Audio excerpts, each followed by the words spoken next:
Une autre manière d'optimiser, c'est la durée de détention, enfin la durée d'emprunt. Pourquoi? Parce qu'en fait, quand on parle d'emprunt, en fait, les gens disent ah, moi j'ai une résidence principale, je veux absolument avoir un crédit sur 10 ans parce que comme ça c'est fini et puis après je suis tranquille, etc. Grave erreur.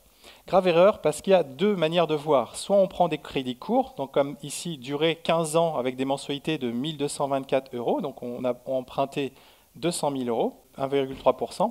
Et il y a celui qui va réussir à avoir du 25 ans sur du locatif. Il y en a très peu. Je sais que dans la salle, il y en a un ou deux.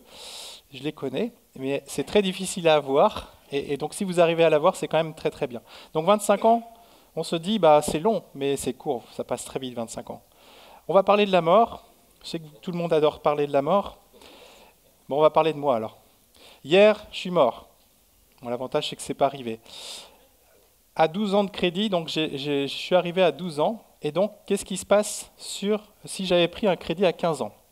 En fait, l'assurance m'aurait remboursé 20% du capital restant dû, c'est-à-dire il m'aurait remboursé 40 000 euros. Si j'avais fait un crédit à 25 ans, non seulement j'aurais moins de mensualités pendant la phase de constitution, mais en plus la banque m'aurait versé un petit montant de 104 000 euros pour rembourser mon prêt. Et donc finalement, je n'aurais pas payé beaucoup. Mais surtout, et c'est là le plus puissant, c'est que j'avais un différentiel d'épargne de 53 000 euros. En gros, pendant ce temps-là, si j'avais fait la différence entre les deux, j'aurais pu mettre 53 000 euros de côté. Donc, bilan des choses, il m'arrive quelque chose hier.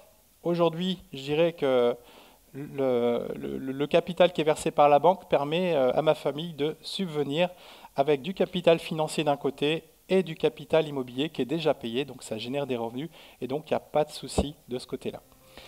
Donc je sais que c'est difficile de parler de la mort, mais c'est quelque chose qu'il faut prendre en compte et l'avantage c'est que vous avez une assurance vie, une vraie assurance vie avec l'immobilier.